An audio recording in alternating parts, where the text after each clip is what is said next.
Commonwealth games 2022 India ने जीते 61 medal. कितने सारे ऐसे गेम्स थे, जैसे रेसलिंग था जिसमें हमने कई सारे मेडल जीते, वेट लिफ्टिंग था जिसमें हमने कई सारे मेडल जीते, और एक बॉक्सिंग भी ऐसा गेम था जिसमें हमने कई सारे medals. Nikhat Zareen world champion बनी, उसके बाद उन्होंने गोल्ड मेडल जीता।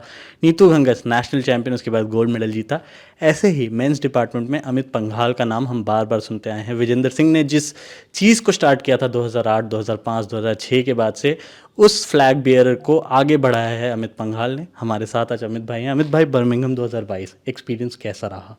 जी, काफ़ी अच्छा रहा है और ये गोल्ड तो मेरे हिसाब से मेरे लिए भी और मेरे देश के लिए भी बहुत ही ज़रूरी था, क्योंकि आफ्टर ओलंपिक्स काफ़ी डाउन हो गया था जी। मोटिवेट कॉन्फिडेंस भी और मेरा गेम भी। तो मैं यही सोच रहा था कि यहीं से एक नई शुरुआत और करते हैं और आगे जिस मुकाम पे हम पहले थे उससे कहीं ज़्यादा और अपने देश के लिए एक ओलंपिक मेडल, वहाँ तक की सोच है। जी, बहुत बहुत कम ऐसे एथलीट्स होते हैं जो, अमित भाई ने अभी जो बात कही है कि गेम डाउन हो गया था, वो अग्री करते हैं, वो एक्सेप्ट करते हैं कि हाँ, मेरा गेम ख़राब हो गया था और नई शुरुआत करने के बाद। तो ये ओलंपिक्स में भी हम सारे पूरे देशवासी, हमने कई सारी स्टोरीज़ की, ललन टॉप ने भी कवरेज की थी उस टाइम, और हमने ये दिखाया था कि अमित पंघाल से एक मेडल क्यों एक्सपेक्टेड है। बहुत कमाल के बॉक्सर थे, नेशनल चैंपियन थे, एशिया में भी कमाल का प्रदर्शन रहा था, वर्ल्ड बॉक्सिंग चैंपियनशिप्स में भी अच्छा प्रदर्शन लगातार करते आए थे। तो ओलंपिक्स में क्या हुआ, ये मेरा सवाल है कि मैं आपको वापस उस जगह पर ले जाऊंगा और आपसे ये पूछना चाहूँगा कि अब जब आप इतनी दूर आके जब आप देखते हो उस उन मैचेस पे, तो ओलंपिक्स में क्या गलती हुई और क्यों, मतलब क्यों चूक गए आप? जी, ओलंपिक्स से पहले करीब एक महीना पहले हम जी। ट्रेनिंग के लिए गए थे इटली, जी। जहाँ हमें बिल्कुल डाइट नहीं मिली, ट्रेनिंग नहीं हो पाई। ट्रेनिंग उसी अपोनेंट के साथ होती रही, बार बार हमें डाइट नहीं मिली, बार बार उसके साथ होती रही, तो हम डाउन करते रहे।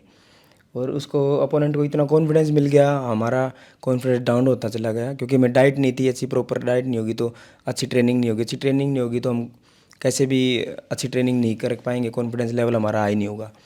वैसे ही सेम अपोनेंट को काफ़ी कॉन्फिडेंस मिल गया था और सेम मेरे वही रहा कि पहली बाउट मेरी उसी अपोनेंट के साथ भिड़ गई। वो काफ़ी मेरे लिए भी और मेरे देश के लिए भी, क्योंकि मैं अगर इंडिया से भी जाता सीधा बिना कहीं बाहर जी। ट्रेनिंग किए, जी। अगर मैं इंडिया से ट्रेनिंग करके जाता तो मेरे हिसाब से बहुत तगड़ा मेडल हम लेके आ सकते थे। तो कहीं ना कहीं अमित भाई जो कह रहे हैं कि प्रिपरेशंस में कहीं ना कहीं चूक हो गई, प्लानिंग में थोड़ी सी चूक हो गई, इम्प्लीमेंटेशन में थोड़ी सी चूक हो गई। कॉमनवेल्थ गेम्स के पहले ये कैसे बदला? आपने जब ओलंपिक्स के बाद एक नई शुरुआत करने की कोशिश की, आपने जब फिर से ट्रेनिंग स्टार्ट की, तो आपके दिमाग में क्या चल रहा था और आपने कैसे उस एटीट्यूड को बदला? जी, ये सब इन सब का मैं बताना चाहूँगा कि मेरे जो बेसिक कोच हैं अनिल जी। धनखड़ जी, जी। उन्होंने बहुत साथ दिया, क्योंकि ओलंपिक्स के बाद जैसे ही आया बिल्कुल टूट चुके थे, कुछ भी नहीं था। सब देखा कि ओलंपिक्स था, मैं जिसके लिए ट्रेनिंग करते थे उसमें ही कुछ नहीं हुआ तो आगे क्या करें, मतलब कोई रास्ता नज़र नहीं आ रहा था।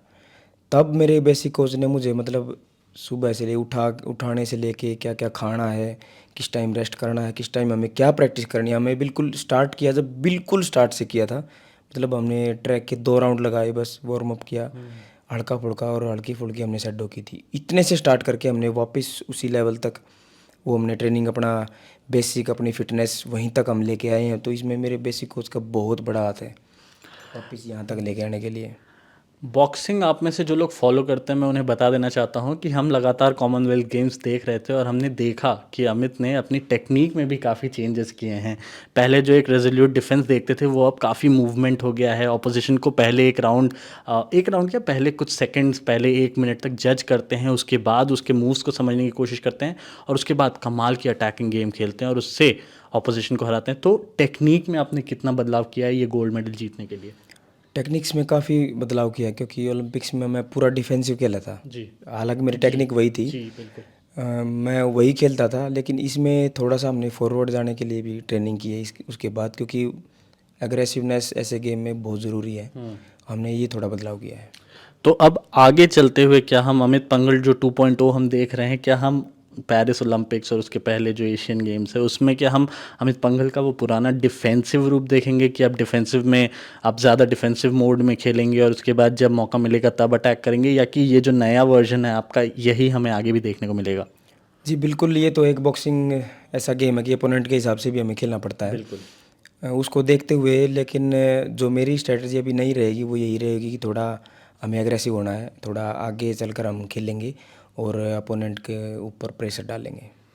अमित भाई, बॉक्सिंग ऐसा गेम है जो टीम स्पोर्ट नहीं है, वो इंडिविजुअल स्पोर्ट है, लेकिन एक तरह से अगर आप देखा जाए तो आप अभी इंडियन बॉक्सर्स के सबसे सीनियर हैं। मोहम्मद हुसैनुद्दीन ग्रो कर रहे हैं, रोहित टोकस ग्रो कर रहे हैं, दोनों अच्छे खेल रहे हैं। तो आपकी उनसे क्या बातचीत होती है? आप अपने यंगस्टर्स को कैसे ग्रूम करते हैं जो बॉक्सिंग में उभर रहे हैं?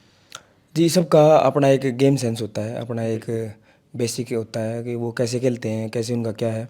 सबको हम आपस में सब यही बात करते हैं कि उसका कैसा गेम है, अपोनेंट कैसा है, उसके हिसाब से हम पहले बाउट से पहले भी हम सभी आपस में बात करते हैं कि किस हिसाब से हम कैसे खेलेंगे, इसका अपोनेंट कैसे खेल रहा है, उस हिसाब से खेलेंगे। हम बैठ के आपस में जिक्र करते रहते हैं अपनी बाउट्स का, तो हम वैसे ही खेलते हैं। उनको ज़्यादा पता है क्योंकि उनका गेम है, हमें सब अपने गेम पर ध्यान देते हैं। उनको ज़्यादा पता है अपने गेम का, तो वो थोड़ा डिस्कस करते हैं, तो हम उनको यही बताते हैं कि अपोनेंट अगर डाउन हो रहा है तो उस पर और ज़्यादा प्रेशर डालना है, और अगर वो ज़्यादा ही एग्रेसिव आ रहा है तो उस पर हम काउंटर अटैक भी कर सकते हैं। बिल्कुल। अमित भाई, एक एक सवाल जो हमारी टीम के एक सदस्य ने पूछा था कि जिस दिन आपका गोल्ड मेडल मैच था, उस दिन वो जो ओलंपिक्स के बाद जो भी सारी चीज़ें जिन जिन चीज़ों से आप गुजरे, तो जिस उस सुबह जब आप सोकर उठ रहे थे तो आपके दिमाग में क्या चल रहा था गोल्ड मेडल मैच के दिन? जी, बस वही चल रहा था कि एक तो होस्ट टीम का खिलाड़ी है, जी। इसमें वो गलती नहीं करनी जो हम पहले कर चुके हैं। बहुत ज़्यादा डिफेंसिव भी नहीं खेलना है, और जितना हो सकेगा हमें एग्रेसिवनेस अपनी दिखानी है, उसके ऊपर प्रेशर डालना है, और इस मैच को कैसे ना कैसे करके अपने फेवर में ही लेना है। अमित भाई, ये जो मेडल आपने जीता है बहुत टाइम के बाद, मतलब आपसे बहुत टाइम से उम्मीदें थी। जब आप बॉक्सिंग वर्ल्ड कप गए 2020 में, गोल्ड जीता आपने, गोल्ड जीता था, और उसके बाद से ही उम्मीदें थी टोक्यो के लिए आपकी तरफ से। टोक्यो थोड़ा पोस्टपोन्ड हुआ 1 साल, तो कहीं वो जो 1 साल का जो पोस्टपोनमेंट था वो भी एक वजह थी, क्योंकि 2020 में आप कमाल के फॉर्म में थे। उसके बाद जब 1 साल पोस्टपोन हो गया, तो क्या कहीं ना कहीं आपको लगा कि वो जो डिले था वो भी एक वजह बनी? जी, कुछ हो सकता है क्योंकि उसमें भी काफ़ी ट्रेनिंग मिस हुई है हमारी। जी जी। लेकिन हमने जैसे ही ट्रेनिंग स्टार्ट की थी हमारी पीक अच्छी आई थी। लेकिन जो मैं बता रहा था कि इटली जाके कुछ अच्छा नहीं हो पाया हमारे लिए, वहाँ हमने काफ़ी नुकसान झेला है। तो साई और टॉप्स जो स्कीम है, इससे आपको कितनी मदद मिली है? क्या वो गलती भी आप साई पर ही कहना चाह रहे हैं कि साई की ही गलती थी जो इटली में हमने शेड्यूलिंग की? मैं ये नहीं मानता हूँ कि इटली में करना गलत था, बट डाइट बेटर कर सकते थे, स्पारिंग पार्टनर्स और हो सकते थे। तो कहीं ना कहीं क्या ये साई की प्लानिंग की गलती थी? नहीं, साई ऐसी कोई प्लानिंग नहीं करता, वो तो बॉक्सिंग जब बॉक्सिंग चाहती है, फेडरेशन चाहती है, वही उनको अप्रूव करता है। बॉक्सिंग साई का बहुत अच्छा, टॉप्स का बहुत अच्छा हमारे मतलब हमारे लिए काफ़ी अच्छा रहा है उनका, जितना भी हमारे सपोर्ट किया है। मतलब हमें किसी चीज़ के लिए मना नहीं करते हैं वो। हम जो भी इक्विपमेंट हो गया या सप्लीमेंट हो गया या कहीं भी एक्सपोजर हो गया, हम जब भी उनको बताते हैं तो वो बहुत जल्दी मान लेते हैं। उनमें इनकी कोई गलती नहीं है। कहीं ना कहीं हमसे ही शायद वो चूक हुई है कि हमें पता नहीं था वहाँ का वेदर कैसा है, वहाँ की डाइट कैसी है। हम उसको बढ़ा सकते थे, लेकिन हमें कुछ ऐसा दिखा नहीं कि जैसा इंडिया में था वैसा हम बाहर जाके कर सकते थे। अ, अमित भाई, ये मेडल जो इतने टाइम के बाद गोल्ड मेडल आया है, ये आप किसको डेडिकेट करना चाहेंगे? जी, ये तो मैं बिल्कुल मेरे कोच को, जैसे मैंने बताया कि उन्होंने मुझे बहुत सपोर्ट किया है क्योंकि मैं बिल्कुल ख़त्म हो गया था उस टाइम। उसके बाद उन्होंने उठाया, मैं तो ये पूरा डेडिकेट तो उन्हीं को करना चाहूँगा। लेकिन ये मैं थोड़ा बहुत, जहाँ मेरे देश के किसानों का और जवानों का बहुत बड़ा रोल है हमारे देश में, तो मैं उनको भी ज़रूर डेडिकेट करना चाहूँगा। अमित भाई, आज़ादी का हम 75वां इंडिपेंडेंस ईयर मना रहे हैं और पूरा देश इसको सेलिब्रेट कर रहा है। आप इंडिया के, अगर मैं मानूँ, मैं इस बात को मानता भी हूँ, नंबर 1 मेंस बॉक्सर आप हैं। तो आप हमारे युवाओं को जो बॉक्सिंग में जाना चाहते हैं उनको क्या मैसेज देना चाहेंगे? जी, मैं उनको यही मैसेज देना चाहूँगा कि क्लीन स्पोर्ट करें। जितने उनके कोच, बेसिक कोच, मेरे हिसाब से एक टीचर और एक उनके पेरेंट्स, ये ऐसे होते हैं कि जो सोचते हैं कि मेरा स्टूडेंट या मेरा बेटा आगे जाए, तो उनका कहना ज़रूर माने। उनका जो रोल है लाइफ में वो बहुत बड़ा है, और उसको मानते रहें, सक्सेस अपने आप मिल जाएगी। हमारे साथ थे अमित पंघाल, इंडिया के नंबर 1 मेंस बॉक्सर। इन्हें किसी भी तरह की पहचान की कोई ज़रूरत है नहीं, आप सब इनको पहचानते हैं। कॉमनवेल्थ गेम्स का जो गोल्ड है, ये अमित कह रहे हैं कि इनके लिए 2.0 एक नया वर्जन है, एक नई शुरुआत है, और हम चाहेंगे ये ऐसी शुरुआत, ये जो रन है, ये एशियन गेम्स में और उसके बाद पेरिस 2024 में भी कंटिन्यू करें। ललन टॉप स्पोर्ट्स लगातार अमित पंघाल से बात करता रहेगा। हम आप तक ऐसी खबरें पहुंचाते ही रहते हैं। इसके साथ साथ बाकी सारे स्पोर्ट्स के भी इंटरव्यूज़ हम लगातार पहुंचाते रहते हैं। फिलहाल हमारे चैनल को सब्सक्राइब कर लीजिए और देखते रहिए ललन टॉप स्पोर्ट्स। शुक्रिया।